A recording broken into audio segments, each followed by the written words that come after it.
Hey there, and welcome to the third episode of the Online Trainer Show. So this is a very, very exciting episode that I have recorded for you guys today. We've had Gordon Greenhorn on the podcast, and it was great speaking to Gordon about how he has got where he is today. So Gordon is an in-person PT and online as well, and very envious of him because he was managing to travel the world while being an online PT, which is probably the goal for many listeners listening to this podcast, because we all obviously want that freedom but still give people insane results, and obviously being an online coach does give that to us. So for those of you that are looking to branch out into coaching online, this is a podcast for you for sure. And the message which kept coming back from Gordon in the podcast was just the consistency of everything, whether that's your vlogging, your content. Consistency over time will really get you the results that you're looking for. So yeah, this is a very exciting podcast, and if you want to find out more about Gordon, you can look in the show notes for all his links, and of course make sure you join the Online Trainer Society, which is the free group that we have, and we run live videos in there based on topics that you pick. There's more content, and there's also a free ebook in there called The Flood of Leads, which is a great ebook which is going to be able to help you get more leads into your business to create that online client base that you are looking for. So I hope you enjoy episode 3, and we will see you in the podcast. Right, hello there, and welcome back to the third episode now of the Online Trainer Show. I am your host, and today I'm joined by a awesome guest. So we've got Gordon Greenhorn on the podcast, and the viewers and the listeners watching today are massively going to take away lots of different things about Gordon, because he's massively involved in YouTube, the vlogging, and just like a general all-round good online PT and also in-person PT. So how are you doing, Gordon?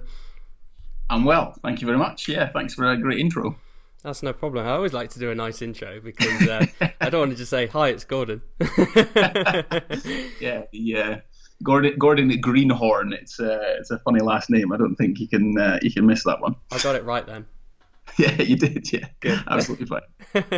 Cool. So, I want to sort of kick it off with basically just getting the listeners to learn more about yourself. So, like, talk us through where you started, like from in-person PT, online PT, to where you are now. Like, talk us through like the journey as so far. Okay, so I'm originally from the northeast of Scotland in Aberdeen.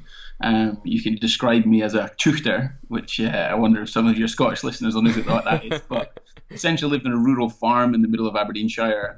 So I grew up there for circa 24 years or something. I started PT in a Nuffield Health, so just your typical sort of commercial gym. Yeah. As you can imagine, in a place like Aberdeen, there isn't really much diversity. You know, I think we had a Yo Sushi move in, and everyone thought it was Affa Funsty. You know, fits this uncooked fish. So, what is this? Yeah. So personal training wasn't really something that was kind of big in Aberdeen. It kind of, was quite slow up there. It doesn't really move very fast. So that was circa 10 years ago. And I just started in the gym, and I started training people after all my sort of PT stuff. I started training people in the gym, made a bit of a name for myself within that gym, just because I suppose it was timing at the same time, where there wasn't much PT, there wasn't much enthusiasm for it. But here I come along, competitive natural bodybuilder, successful at it, in pretty decent shape, and young and enthusiastic. Yeah. And I managed to get to the point where, I was pushing out, I can't remember how many sessions, 30 to 40 odd, maybe a bit more, to the point where I was sort of outselling personal trainers in London, to the point I was like the number one selling personal trainer in Nuffield Health. Wow. At the time.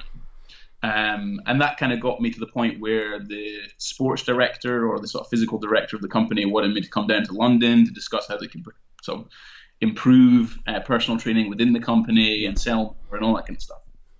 And I sort of did Nuffield, sort of the commercial gym thing, for about 2.5 years. Great learning curve. You meet so many different types of clients. It's really easy to get clients, certainly if you're good at what you do. But then I thought, you know what, I think I was 24, I was single, I was living in Aberdeen. It's kind of like it sounds quite big-headed, but I felt like I was a bit of a big fish in a small pond. Yeah. And I felt like I needed to do something. I I can't just sort of stay here for the rest of my life working in Aberdeen, just doing PT. That's not what life's about. Life's about taking a few risks. And I saw Ultimate Performance was advertising for new personal trainers, and they were sort of being hyped as the number one PT studio in Europe, if you will, and certainly one of the more prestige ones, if you will. So I sent them a casual email. I then had I remember the Skype call I had. It was the BNBF British Finals, I think it was. I had a Skype call in my tan with Nick Mitchell to potentially discuss the idea of coming down to London. And he said, yeah, let's get you down. So we went down, had an interview, and I was offered the job there and then.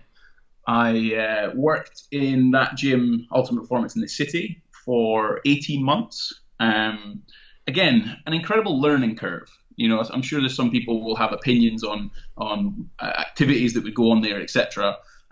However, to be in an environment where all of the trainers were really on it, in the sense of they wanted to learn, they were really thirsty to train, they were all, at a high level in terms of just excitement about training people and learning more as much as possible. And that's what I needed. When you're young, you're 24, you need that kind of environment, you want that kind of environment. And then I worked there for 18 months, I think it was. And I decided that it was probably better for myself that I moved on and started my own business, or certainly started to work on my own, rather than in a sort of contractual base that I was within that company. Yeah. And I've worked sort of as a solely freelance trainer, renting out of gyms in London for how many years now? 4.5 years, something like that. And in that meantime, but just before I'd finished at Ultimate Performance, I sort of recognized the idea that social media was kind of becoming something, Facebook was becoming something, and even online training was kind of becoming something. Yeah. And I started just posting on Facebook. I think I posted 3 times a day, every day for 3 years, like 2.5, 3 years. Everything, every kind of content, from useful content, how to train, how to eat, to. Is this your personal profile? No, on a business page. On a business page. Okay, cool.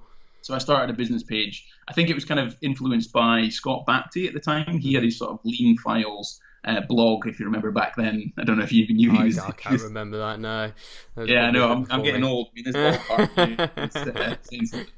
But he'd started that, and I think I'd started discussing stuff with him. Because when I'd moved to Aberdeen to London, as you can imagine, all the Aberdeen personal trainers or fitness people were like, "Ooh, Gordon Greenhorn, he's off to London," blah blah blah.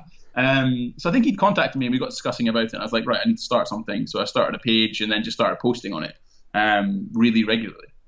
And then it's just kind of gone from there, where clients would contact me, want to sign up, they would stay with me, I get referrals, and it's kind of just the traditional way to operate a good public service business. Yeah. I think I could probably tell you that I've invested less than £1,000 in my online business from a Facebook marketing perspective. Maybe even less than that. I can't even tell you what it was, because I've never had a marketing budget. I've never done a Facebook marketing campaign. I've never done an email campaign. I've never done any of that. So that's what I did for a number of years. And then last year was kind of a big kind of catalyst, a big kind of coming together for me, with a lot of stars aligned that allowed me and my wife to go travel the world for a year. So I essentially just worked online from my laptop. When Suk talks about how he's like, these kind of pictures of people sitting on the beach, writing their emails to their clients, Skyping and stuff. I did that. That was you. Did you get sand in the laptop though? Eh? Did you get sand in the laptop though? No. That was in my water villa on the Maldives, so I didn't. But that's what I did. I saw the opportunity where I was turning 30. Laura had just finished her sort of 2 years post-grad, and I felt like if I didn't do it, I was never going to do it. Yeah. And, to see the world, to open your mind to new things, new bits and pieces, it was amazing. And to be able to do that from an online basis and train people from wherever I was, totally remotely, was incredible. At the same time, it's pretty damn stressful.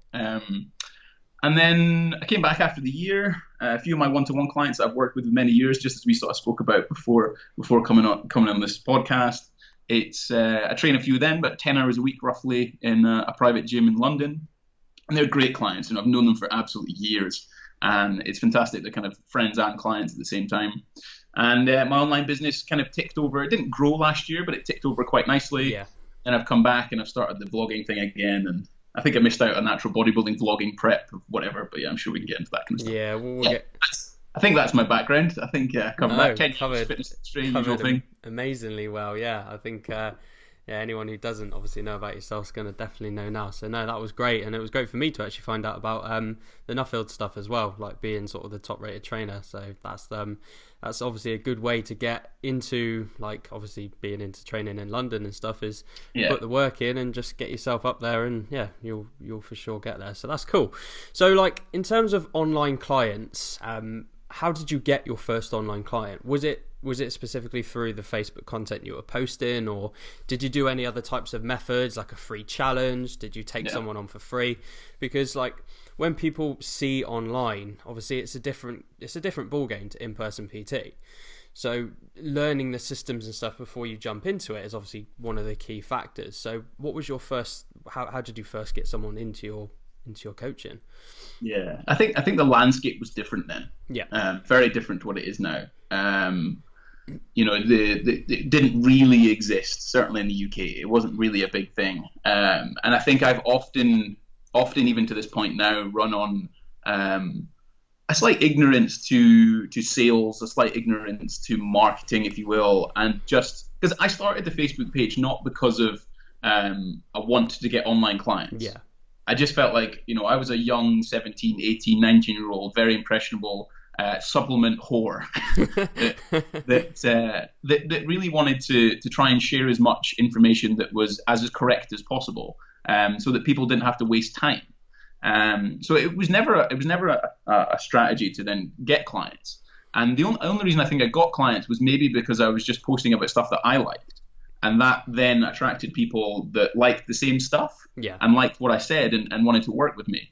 I certainly didn't have any systems in place. I didn't have any bits and pieces kind of put together. And I probably learned a lot as I went along. Speaking to other trainers, speaking to other individuals, feedback from clients, technology advances. Like, we didn't have Google Drive. We didn't have Dropbox. These guys are jumping into online PT now. You don't know how good it is, right? Yeah. My file didn't exist.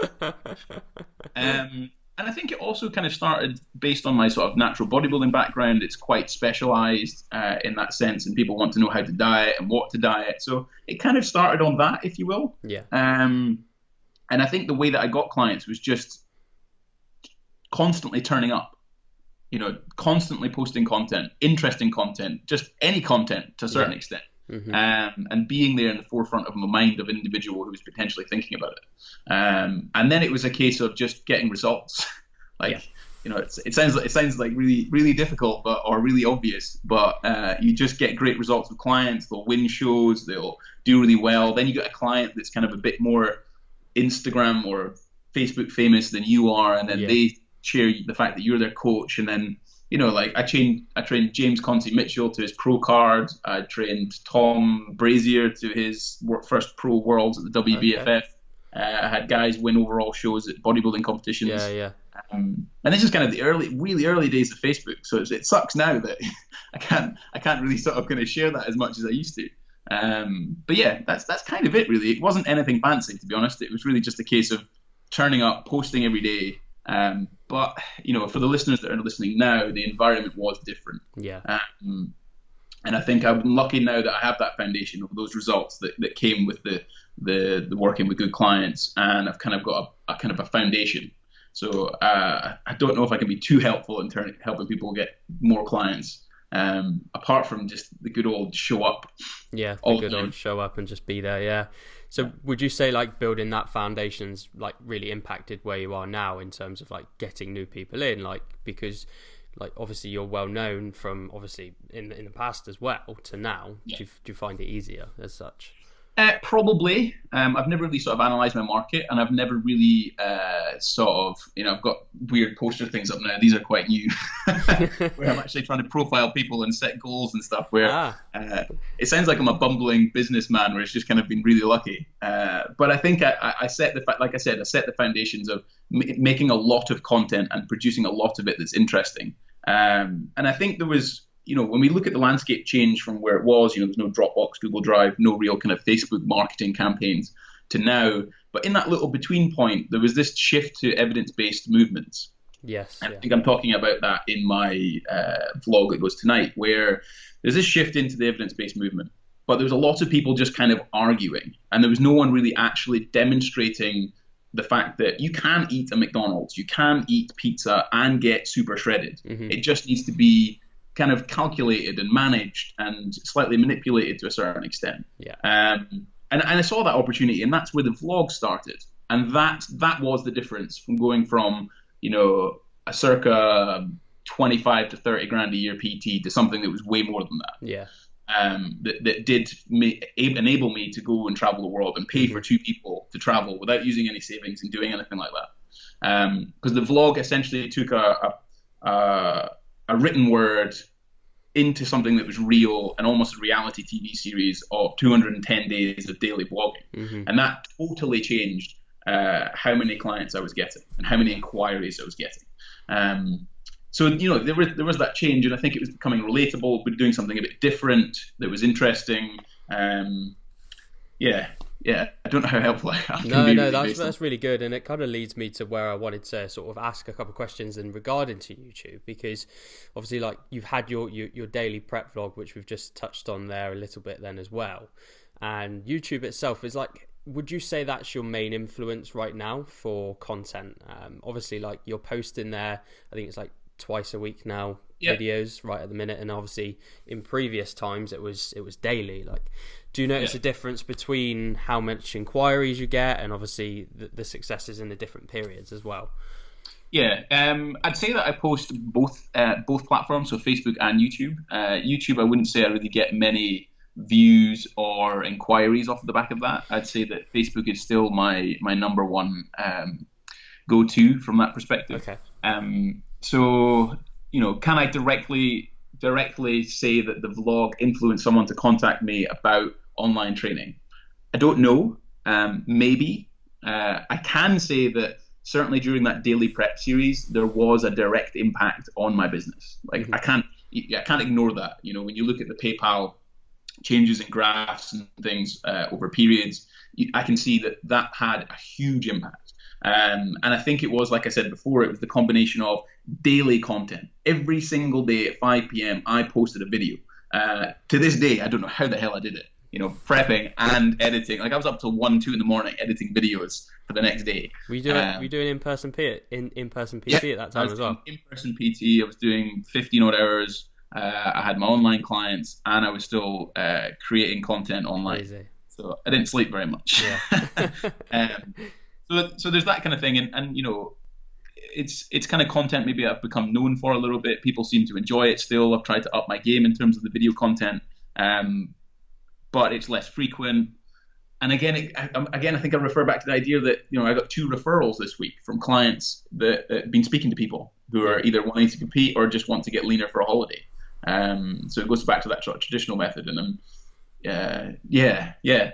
that's kind of, I suppose, it. But there was a big difference when I went into vlogging and videoing and doing those kind of things. Cool. Yeah, that makes a lot of sense. And what I think a lot of people with the YouTube kind of thing struggle with is, like, 1, the time management of it, and then 2, the confidence as well. So, like, how do you manage both of those? Obviously, the time management side of it, of video and editing and everything, like, how is that quicker? How do you make that quicker? And also the confidence on the camera, because that's something which can take years to learn. I remember, like, I looked at one of my videos the other day of when I put, like, my first ever video piece of content out, and it was awful. Like, it was so bad.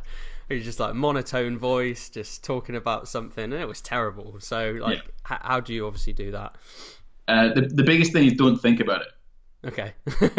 So when I talk about vlogging, the vlogging style of things, it's quite easy not to think about it. The best thing is to just turn the camera on and talk. Yeah. We can all talk to our clients and help give them advice on the gym floor without feeling any kind of nervousness or anxiety about telling them what's probably right and what's probably wrong.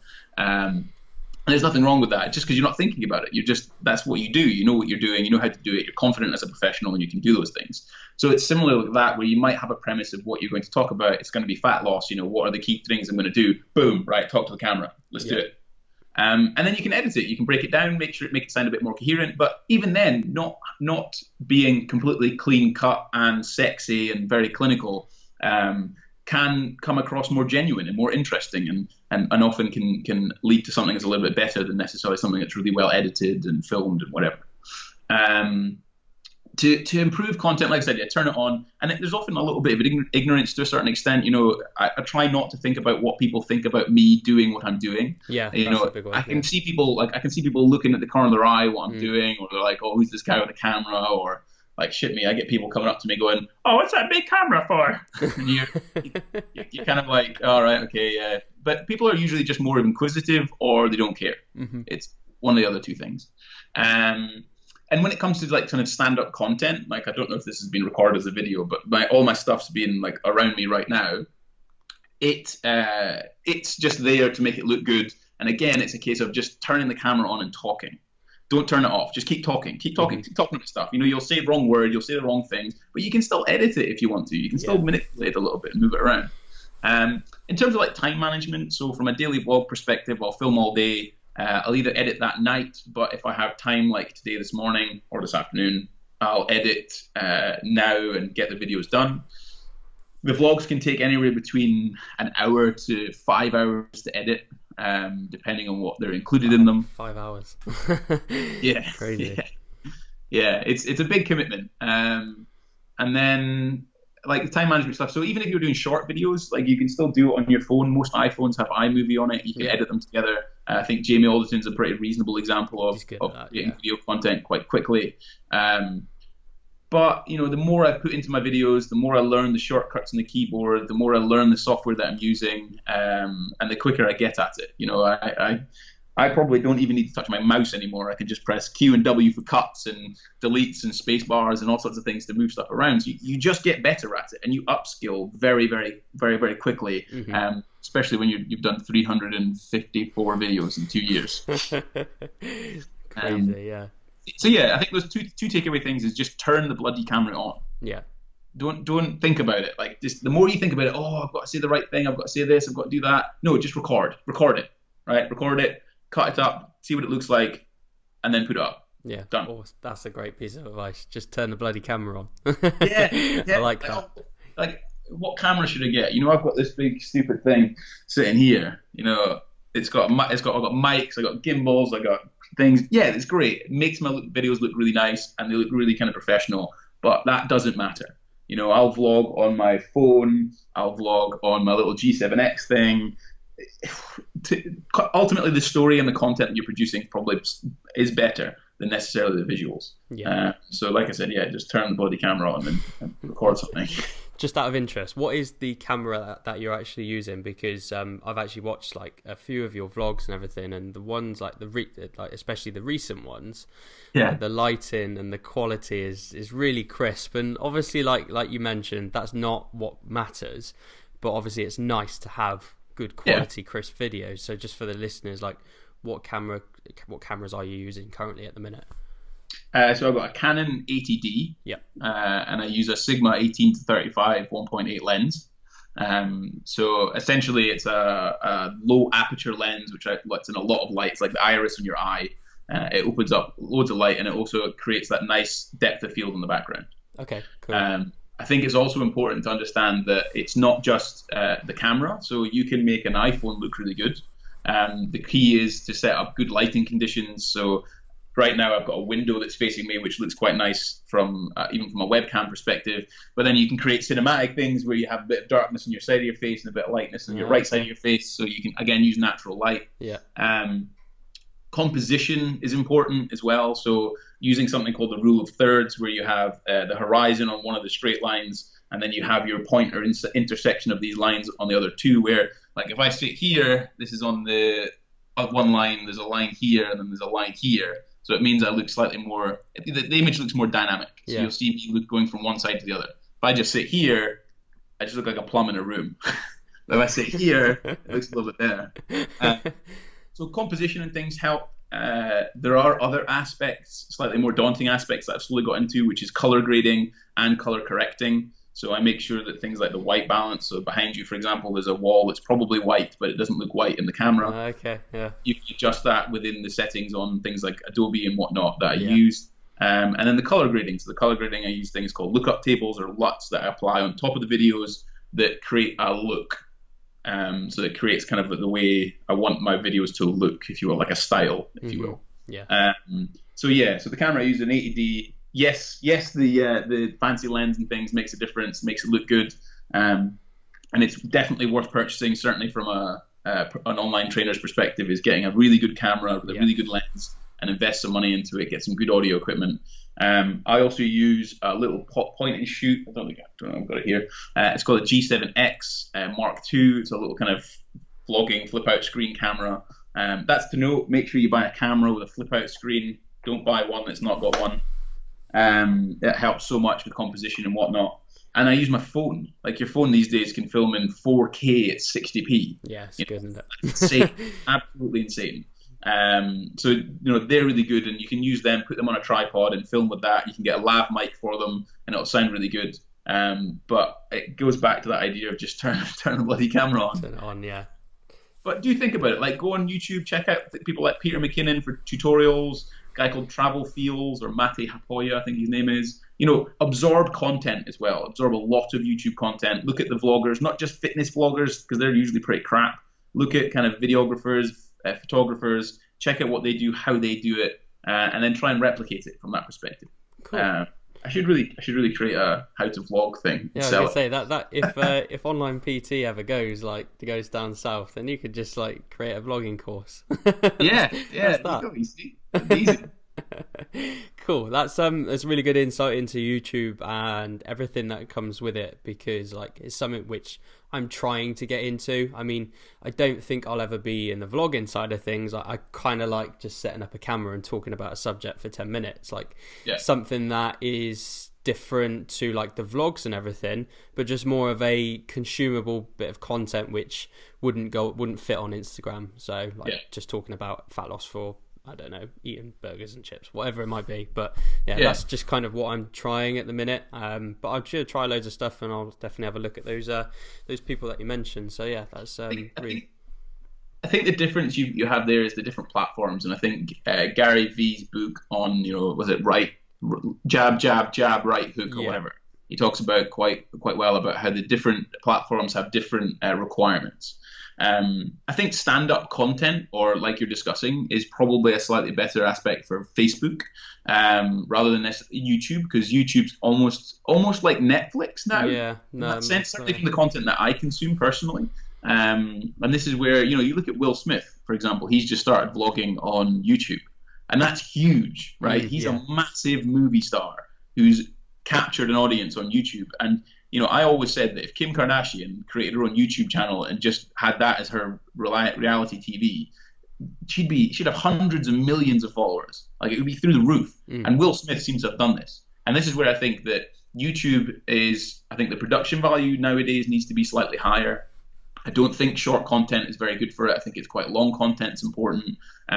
Whereas Facebook can certainly get away with some standing up talking content that's slightly longer, maybe 3 to 5 minutes worth, that's moderately entertaining. So you look at James Smith as an example. Yeah. I don't think that his content is that high in production value. It has some entertainment for the viewers that he wants to have, and it is that kind of 3 to 5 minute length, and it seems to do quite well, where he gets circa 6 figures worth of views. Yeah. Whereas Instagram is no music, no voiceover platform, and I've tried to impact that with things like my one move fix for exercises. So if someone is flexing during a deadlift, how do they fix that? And just doing it in a kind of miming, kind of no voiceover or anything kind of setup. So you can almost film one video. So you can almost film one video for every platform, where you would have a high production values thing for a deadlift, where you go through an entire deadlift session, where you're mic'd up, you're talking on the camera, there's someone filming you with nice depth of field and color grading and all that kind of crap.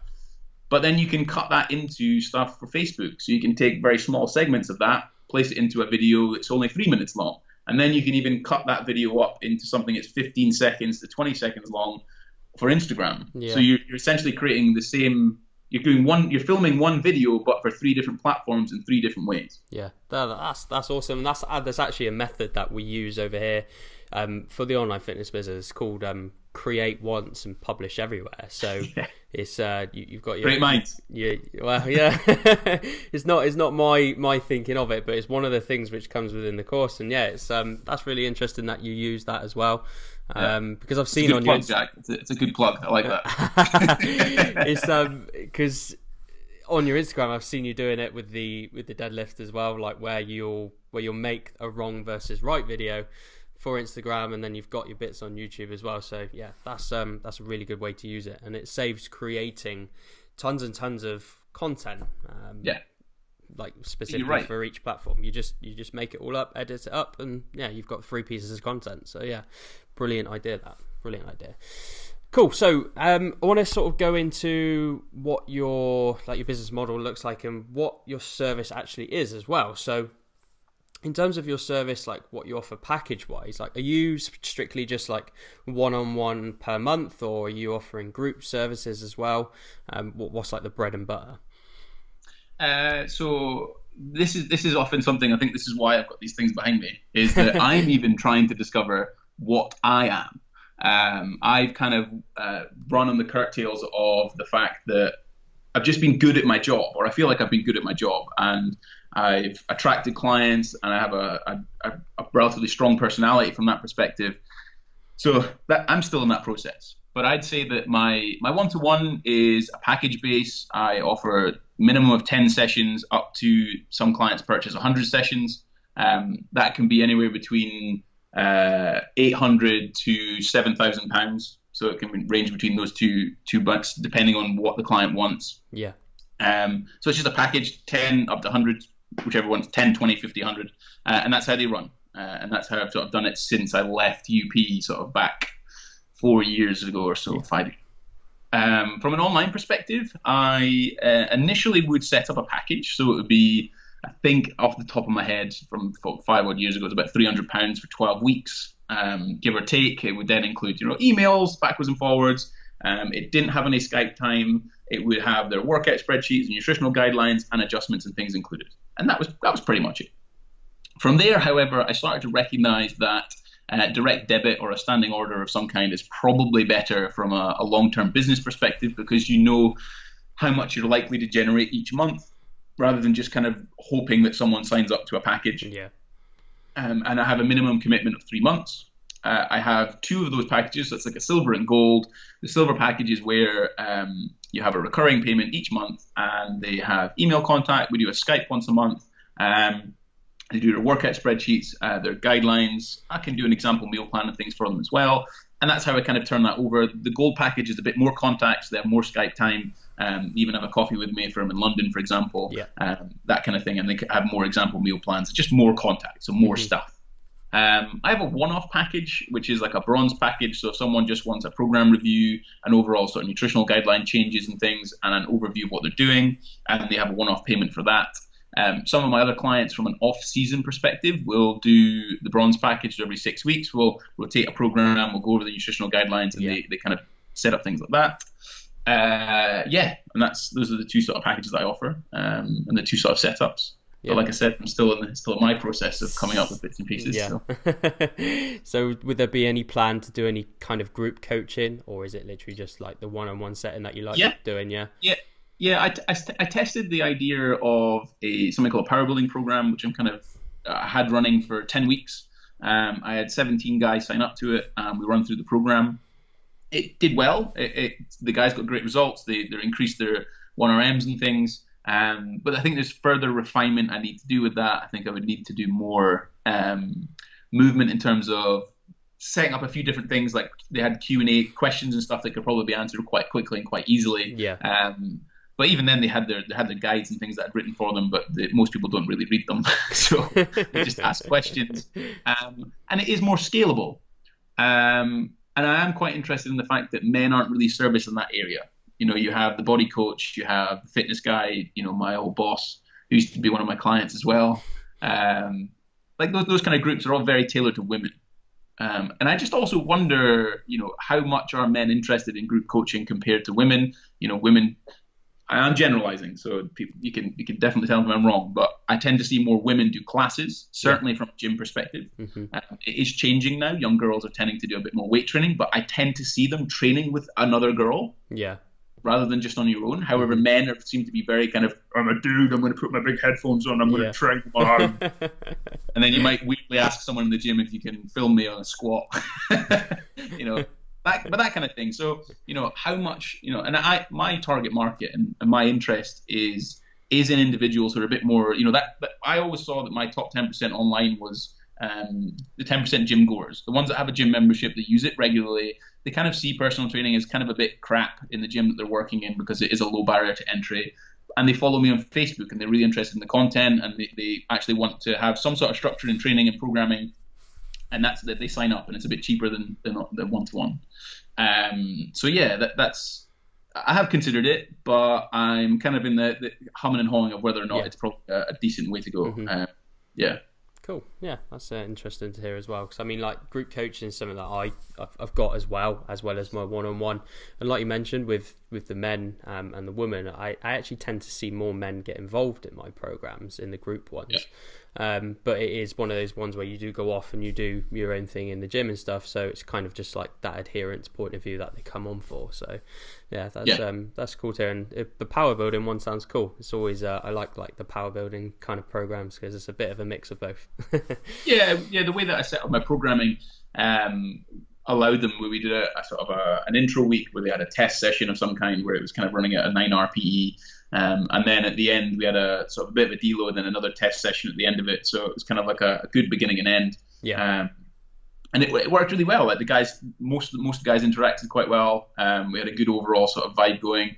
But again, I think I need more refinement from my end. Setting up a few things, setting up some sort of auto posts and things. And it's kind of that balance between, the cost of the program plus your time that you have to invest in it.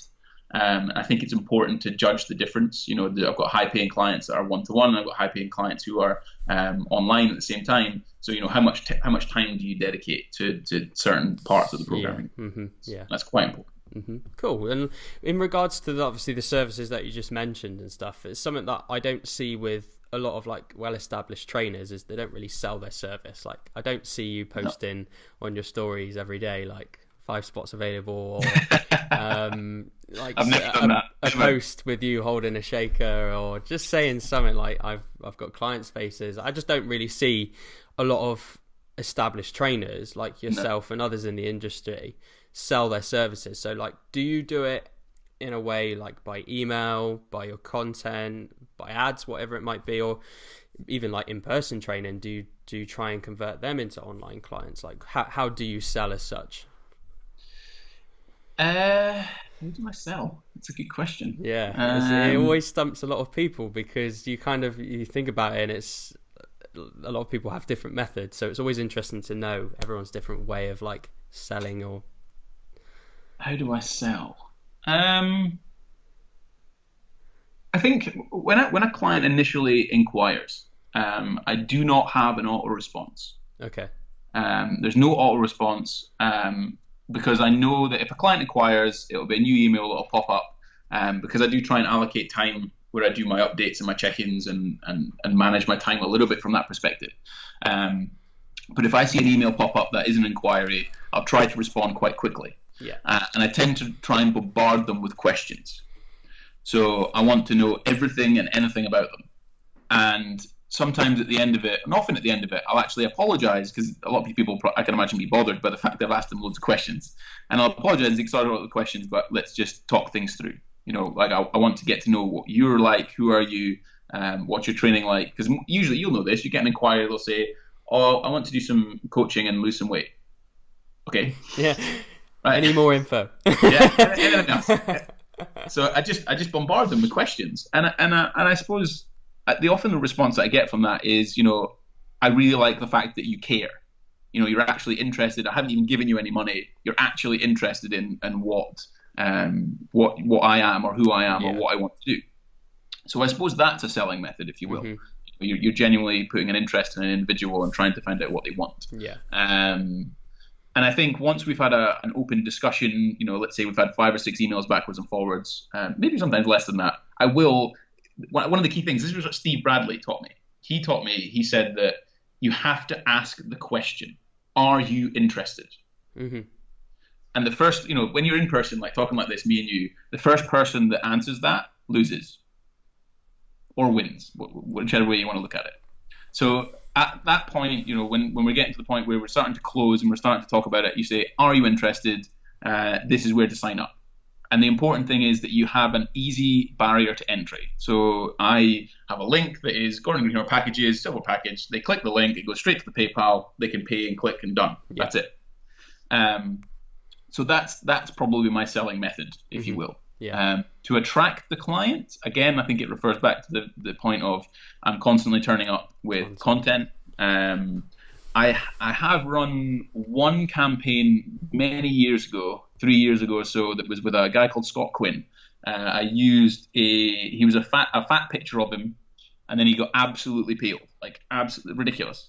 And I just put a picture of him and said, what did I say? I said, this shows how organized I am with like marketing and business stuff. I think I said, you won't believe what Scott looked like after 12 weeks.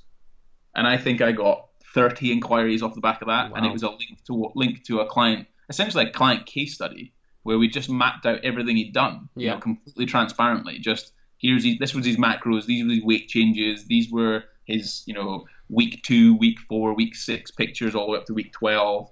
I think I even had a video testimonial of him, and that was it really. Like I got loads of inquiries off the back of that, and I should probably do it again, but I don't need to. So, but that's one method I've used. Other methods, so it's not probably directly selling, but I'll promote posts that do really well. I look at my income per month roughly, and if there's a bit of a surplus, let's say there's like a £200 to £500 surplus. Rather than just allowing that sitting in my business account, I might as well use it for something. Yeah. And I should use it either to purchase new camera equipment or stuff that we need to improve my videos, or merchandise, t-shirts for clients, or marketing, and promoting posts. That's one of the easiest ways to do it. If you've got a post that's hit, 50% more reach on Facebook than any other posts, promote it for a tenner. Yeah. Why not? Yeah. Those kind of things. So I suppose that's an aspect of selling. I think that's that's covered a lot of it. Do you have like email lists or anything, or no email list? Awesome. Silk will not be happy. I know he won't. He loves the email. No, I don't have an email list. No, I don't. No, I've just honestly, like I'm probably the worst guest ever because I have no secrets or hacks.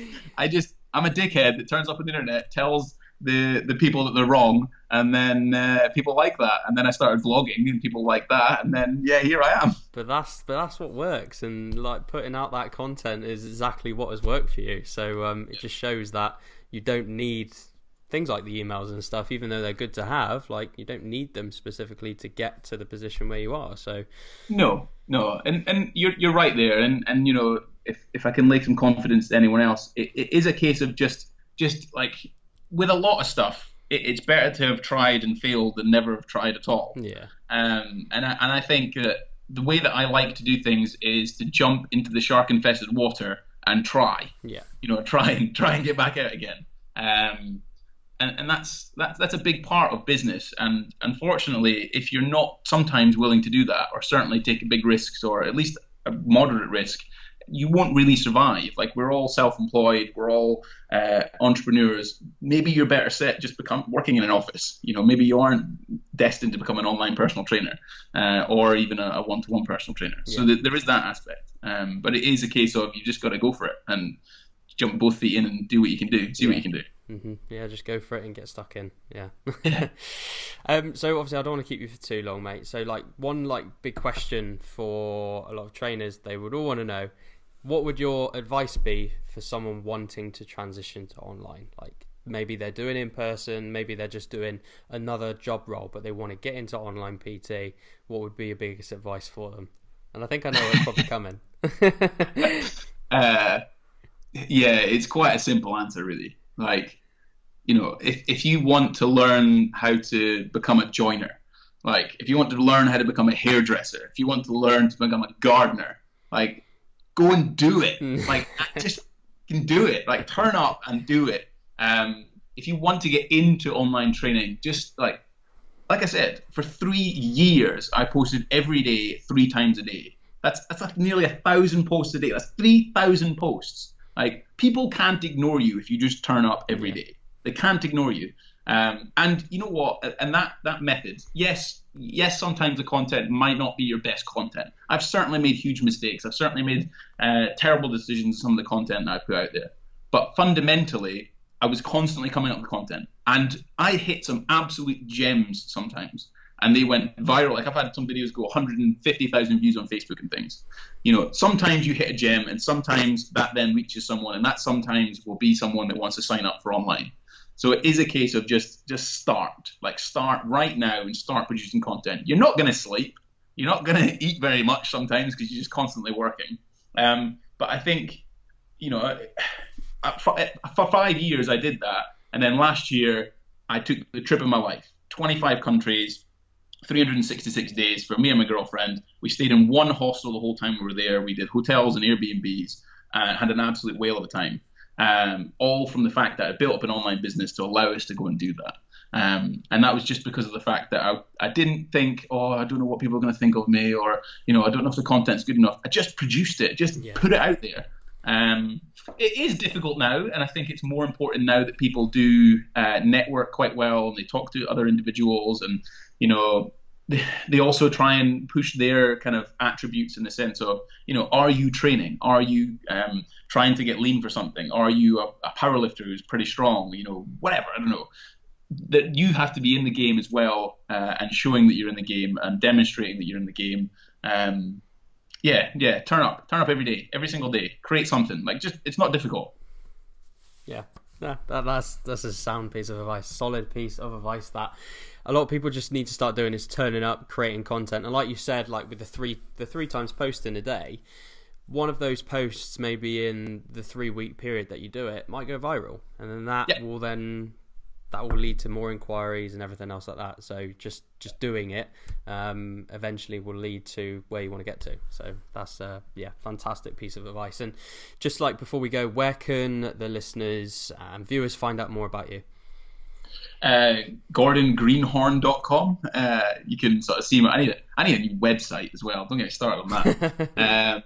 Check out my sort of videos. I try to do as much. I don't do as much content as I used to because I tend to enjoy the long format stuff now. But YouTube, just search Gordon Greenhorn, like on everything apart from Twitter because that's just boring.